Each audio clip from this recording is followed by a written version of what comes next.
Hello, everyone. I first want to thank you for spending your time with us on this webinar today. For those of you who haven't met me yet, my name is Katherine Grout. I'm an attorney at the Copenbarger law firm. I practice in our business and tax department. I'm primarily a business attorney. I'm also a certified data privacy professional, and I've counseled and aided many businesses and individuals on their intellectual property portfolios. Today, we're going to be looking at something a little bit unique and a little bit niche in the estate planning realm, or at least we think of it that way. We're going to look at some intangible assets, intellectual property, and how to protect them in your estate plan. If you have any questions during today's webinar, please go ahead and put them in the Q&A or chat. Our team is going to make a note of them. We're not answering questions live today, but we will contact you for follow-up. If you feel so inclined, please also do feel free to reach out to me directly via email too. My email is my name, my first name, at copenbarger.com. So Katherine at copenbarger.com. And actually, there you are. All right. Before we get too far in today's discussion, I do want to just pause, take a moment to pause and remind everyone, please keep in mind your estate plan is unique to you. The information discussed in today's webinar and all of our webinars is general. We do all of these for educational purposes to give you a good background and help give you tools to ask the right questions and get the right consultation with your attorneys. But please do feel encouraged to set up a consultation with one of our attorneys or any attorney to discuss your unique situation and advise you accordingly, okay? This is going to be general information. Your situation's unique. We always advise that you go ahead and seek counsel to get that right advice that is specific to your situation. And a bit about our firm before I dive in any further. If you're new to Copenbarger, we do have attorneys across a number of practice areas. We really seek to provide that full service estate planning. We have attorneys that specialize in estate planning. We have attorneys in estate administration, probate, litigation, and as well as my own department, we have attorneys that can work with you with business law background, corporate governance, tax planning, accounting. Really, we are a full service law firm intending to protect your estate holistically. We're also a really close-knit team. Our attorneys and our staff work together very closely to provide you with holistic planning and protection to help defend your legacy. We help you build your ideas, your wealth, your passions, so that you can have a greater impact on your family or your community or whoever you want to make an impact on. And at Copenbarger, we truly pride ourselves in our client care and service to you. Of course, we would not be able to provide this exceptional level of care without our incredible staff. They're the reason why you can get your questions answered timely, and why we are able to provide such an exceptional level of care because of all of our support staff that make it possible. Another big factor that distinguishes our firm from others is that we actually have locations all over the state. For most of our clients, we have a physical location, provided they're, close to a metropolitan area, we have a physical location that's close to them. And many of our attorneys can travel to any one of these cities, regardless of what office they're based out of. And for those of you that are either too remote, unable to make it in person to one of our offices, or just prefer the comfortability of being able to have our services provided to them remote, we can do Zoom conferences, or even speak with you over the phone. Whatever works for you, we're here to accommodate your needs and preferences. All right.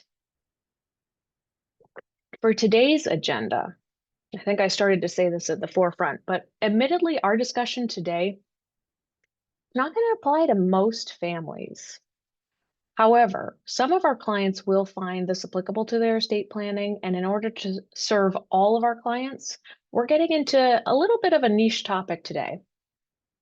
We'll start with laying out the groundwork and defining intellectual property, identifying how intellectual property interacts with your estate plan, how to protect your intellectual property or IP assets, and structure your estate plan accordingly. We'll also look at some examples that may sound familiar, and finally discuss what you need to do today, what action items you have to take home in order to make sure that your estate plan is holistic and incorporates your intellectual property considerations. So right from the get-go, what is IP? What is intellectual property? So IP refers to intellectual property, but it's also sometimes referred to as IPR or intellectual property rights. Think of these as broadly as creations of the mind. They're generally recorded, so we also kind of lump them into a tangible medium, but really they're creations of the mind. For example, it could be an invention, which are often recorded and registered as a patent, could be a design in any number of mediums, whether it's a clothing design that you've created, interior design, landscaping, publications, any number of formats. Ideas often put into a tangible form, but the idea is that intangible asset. It could be a brand or a logo. It could even be a monetized social media account, or portions of it, maybe something that you have running on TikTok, on Instagram, or it could involve or be linked with a registered website domain that you may have. You could be a software developer and have created maybe a mobile application or a portion of code. That is all covered under the umbrella of intellectual property. Even think about it as simple as maybe a family recipe too. Those ideas, those are intellectual property and intangible assets. So all of those can be considered can be considered intellectual property, and they may have long-term commercial value, which may be really relevant to your estate planning. They may have sentimental value that's relevant to your estate planning. You may even be sitting on registered URLs or internet website addresses that may not have known value today, but have value to the right buyer in the future. Intellectual property rights will be most commonly applicable to creatives and entrepreneurs or business owners, people who can create IP in many different forms, either with or without a commercial objective, but really, in some sense, they do apply to all of us. So now we're going to get into a little bit of a legal breakdown here. Typically, we break up IP into a couple of categories, and I'm going to go through them just so that we understand some of the terminology first. So I don't want you to get this is going to be really brief and high level. We just want to understand the terminology. So one common category of intellectual property is trademarks or trade names. Think of this as brands, names of products, could even be business names, logos, taglines. They're generally going to be short text segments and used in a commercial setting. That's why, hence the trade portion of the trade name or trademark. Trademarks are registered with the USPTO or the United States Patent and Trademark Office. And as long as they continue to be used in the marketplace, they generally can be renewed indefinitely. So that's trademarks. Another category is copyright. A simple definition for copyright is, or a typical one is original works of authorship. It could include music, writing. This is where we include that computer code or software. It could even be photographs that you've taken. If you've, and let's kind of expand on that. If you've recorded stories for your children, if you've journaled parts of your life, put that into a writing, created photo albums, your basic estate planning at a minimum accounts for those tangible recordings. But what about the story itself? How are you protecting the right to that story in your estate plan? Unlike trademarks, copyrights do have an expiration, but thanks to Walt Disney, that expiration is nice and long. And sometimes it's confusing as well. The general rule now is that your trademark is valid, your registered trademark is valid for the life of the author plus 70 years after their death. So it really can be accounted for in your estate planning and that generational planning. Also, unlike trademarks, copyrights do not need to be registered in order to exist. And this is pretty unique. Not many people really understand that. Registration, however, is extremely beneficial. For one, it provides a public record for when it was created, among other things, and who created it and how it was created. It also allows for filing an infringement lawsuit and helps you collect certain damages in that suit. So extremely beneficial to have your copyrightable material, your writings, your anything of that nature registered. However, not actually necessary inherently because copyright is automatically created when you create that work of authorship. Okay. So trademarks, copyrights. Let's look at another. Patents. Patents are what we typically think of when we think of like an invention. They can be either a utility patent or a design patent. They have to be, unique and novel. They do not, or excuse me, they do have a limited duration of 20 years from filing. And because of this limitation, your patents only have value for a short period of time.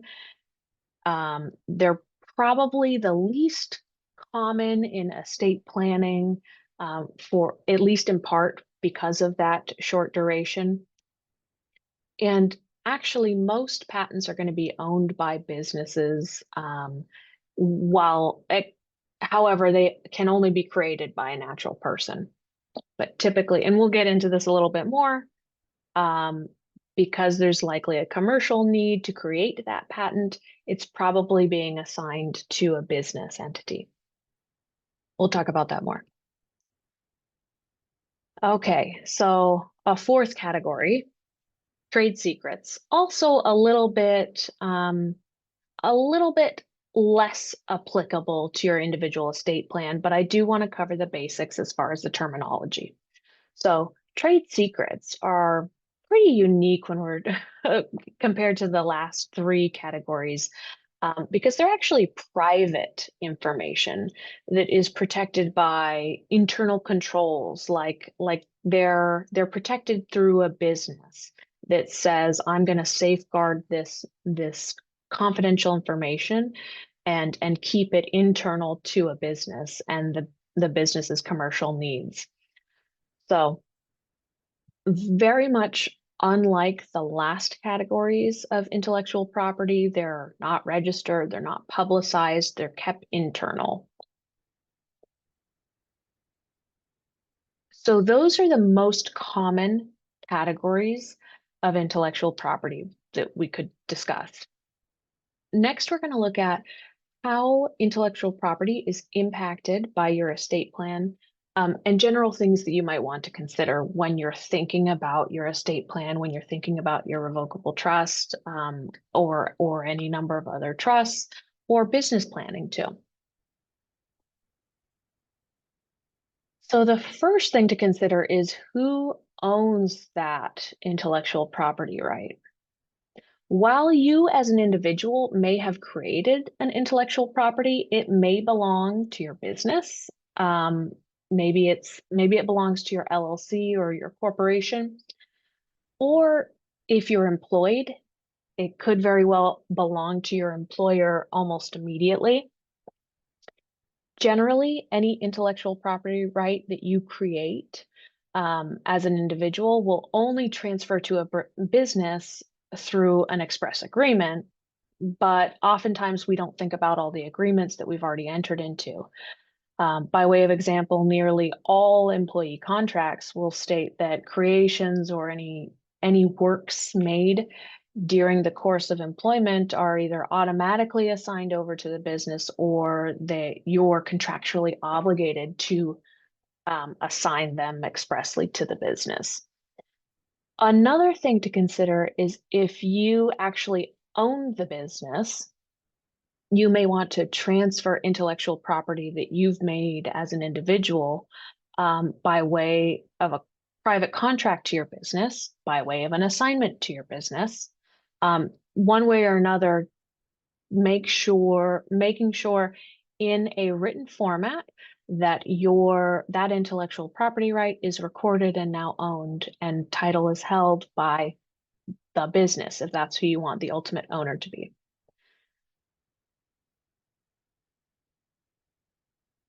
And then if your business then owns that intellectual property, generally it's going to follow that intellectual property from an estate planning perspective, will follow the succession planning of your business or any other private contracts that you have in place with the business, any licensing terms.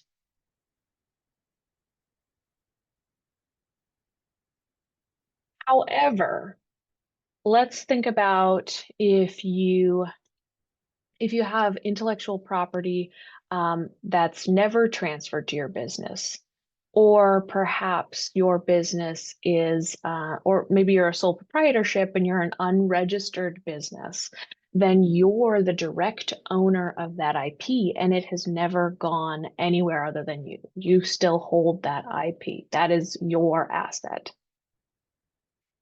In most cases, this means that you may want to consider transferring that IP, maybe you've registered a trademark as an individual, but you don't have a registered business that is using that trademark, you're using it. You may want to then consider transferring that IP to maybe your revocable living trust to make sure that it avoids probate that way, or transferring it, just as we mentioned, creating a business entity and transferring that trademark to your business entity, ensuring that your business then, who is the true owner of your intellectual property, then is protected by your estate plan and by your revocable living trust.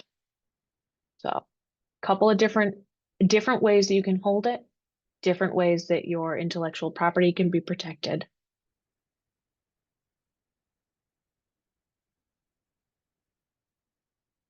So how can you make sure that you're protecting your intellectual property and structuring your estate plan to ensure that the value of your IP is maintained in your estate and that your family retains full ownership over your legacy?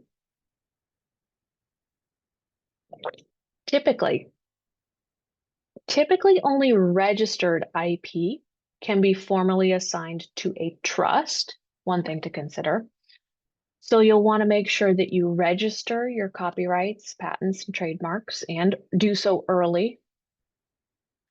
Um, you'll want to make sure that you're assigning your intellectual property and your intellectual property rights to your revocable living trust or to another secure vehicle like a business that is also protected in your estate plan. To help your family manage your estate once you've passed, you'll likely want to keep um, up-to-date ownership records of all of that potential intellectual property and where it's held, who actually owns it, and whether it's held in an LLC or a different business entity.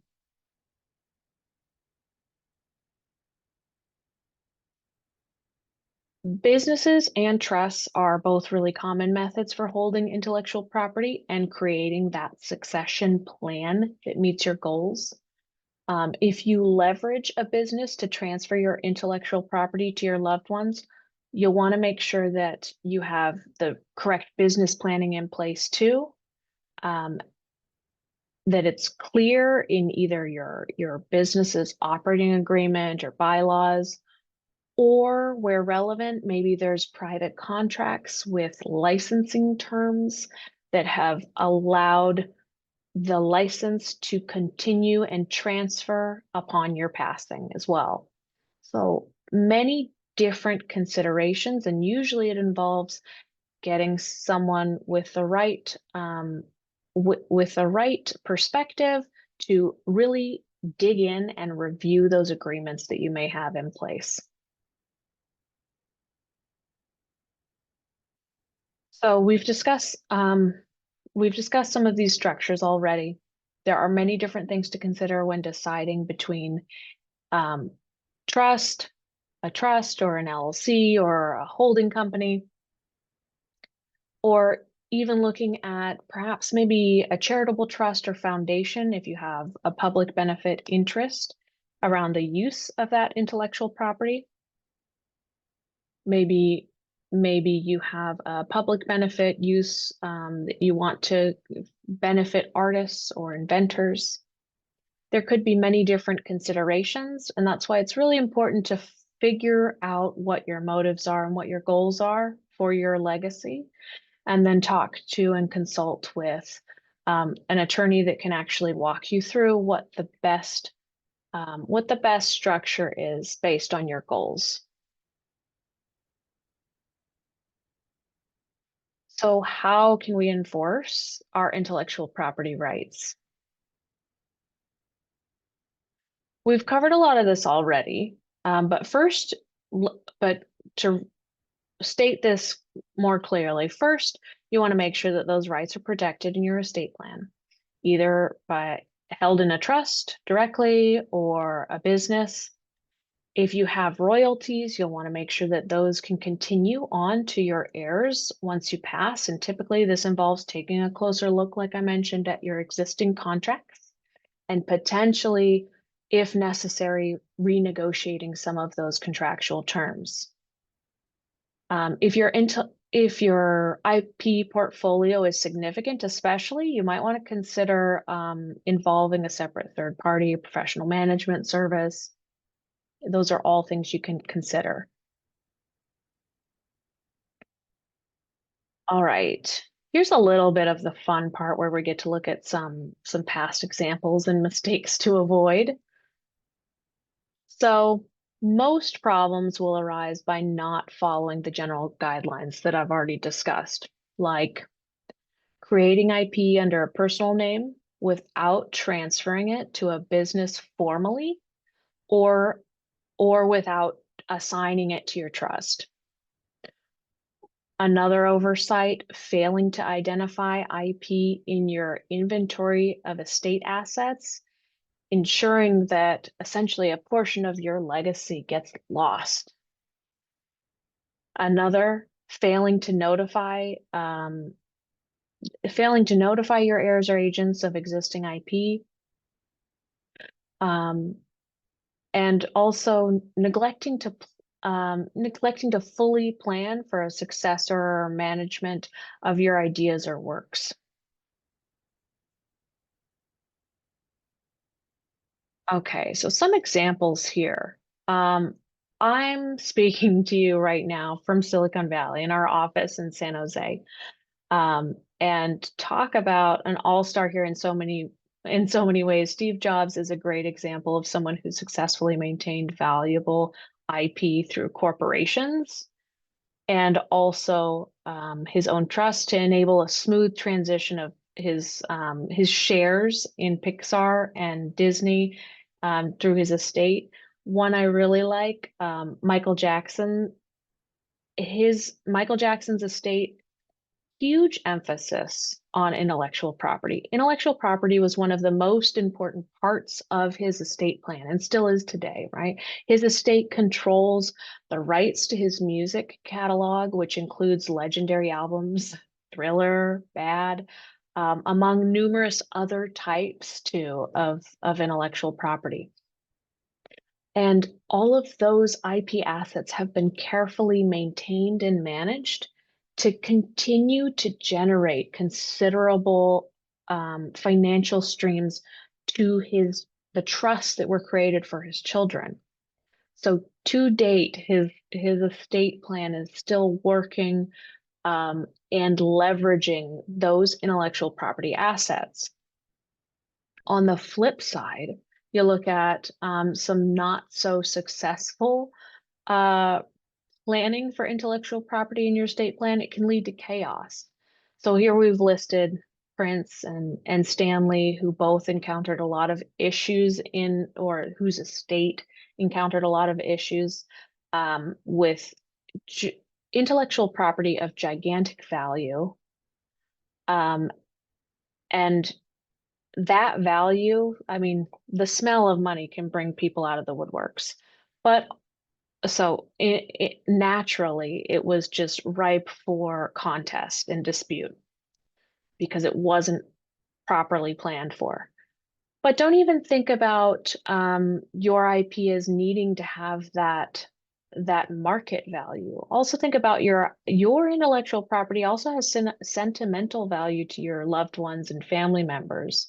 All of those stories that you've had that we were talking about, any of that type of intellectual property, or even if you're maintaining a blog, I have family members that maintain a travel blog, and and it's published on their own website and their own URL, and they've created it. And the idea of that getting lost or not being able to us not being able to enjoy that once they pass, it's kind of heartbreaking, and that sentimental value is still ripe for dispute. So you'll want to make sure that regardless of the market value of that intellectual property, you should be accounting for your intellectual property in your estate plan.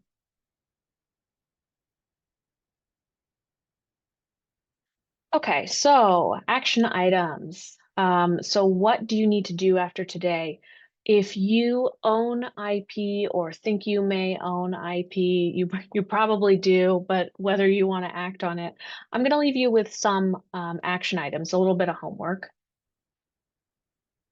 Really try to identify what intellectual property you may have that you've overlooked, that you haven't even considered was an asset. Once you get that list, make sure your ownership of that IP is clear and formalized in writing, whether it's through a registration with the USPTO, whether it's identified and assigned to your trust, or maybe it's recorded or licensed to a business that you own. Where possible, also define the value of that IP or track any commercial activity that may be tied to that IP. And based on your findings, then start to take a look at your estate plan, your existing estate plan, and see how that intellectual property is accounted for in your wills and trusts and your business succession planning. Once you have that picture, please get professional advice, whether it be legal, commercial, or otherwise, but have someone also walk you through this once you've sort of determined your inventory, what your goals for those IP assets may be. Once you've figured that out, Let's have a discussion together about how we can accomplish your goals. And that leads me right into how can we help? So, if you're having trouble identifying even your existing IP, we can help you identify what may be existing IP. We can also, if you sort of a tangent to today's discussion, at Copenbarger, we can help you register trademarks that aren't currently registered. We can help you register copyrights or help with existing IP registrations that may need a renewal, or maybe that renewal period has expired and now you might need to look at what your options are about still continuing to safeguard those ideas. We can also discuss holistically how to protect your brand, your business, and that creative legacy into your estate plan too.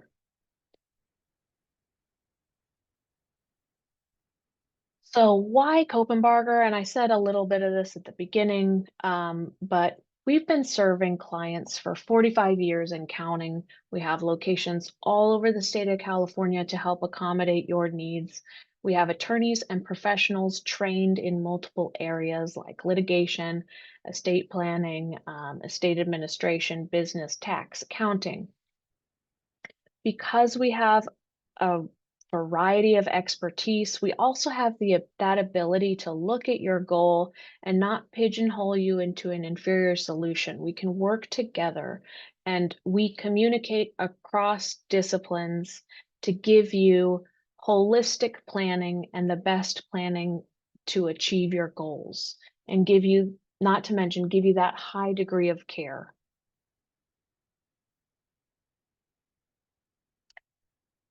So before I leave you today, I just want to give you a couple of ways to communicate and get in touch further with us. Right about at this time, if you're watching the webinar, there should be a link to the digital evaluation populating in the chat. Please, I have one request from you today, other than the homework that I just mentioned. Please provide us with feedback. Click that digital eval link, give us feedback. Your feedback helps us learn how we can serve you better, what subjects you might want more information on. We provide nearly all of our webinars for free to support you, to support your network, your friends, family, anyone that you believe may benefit from this material. We do encourage you to share this recording. I mentioned this at the beginning and I'm going to repeat it. We publish all of this material. We publish this recording on our website, and it also gets published to our YouTube channel. Please feel free to share the links to that material to anyone that you think may benefit from this information. And if you have any direct questions or want to get in contact with us, I'll mention again, my email is my name, Katherine at Copenbarger.com. You can also email us at the general email or give us a call at any of the addresses, the telephone line, or visit our website, and you can find a link to chat with us there as well. So plenty of ways to reach out. And please do not hesitate if you have questions about this, if you want to schedule a consultation with one of our attorneys to discuss your estate plan, discuss your intellectual property needs, or discuss the two of them in conjunction, please feel free to reach out. And I'll leave this open for just a little bit longer because I want to make sure that we have enough time for people who are on to submit that digital evaluation. But otherwise, thank you so much. It's been a pleasure. I know that this was a niche area, but I'm very happy to give you new information in your estate planning and new things to consider. And I hope you enjoy the rest of your day. Thank you so much.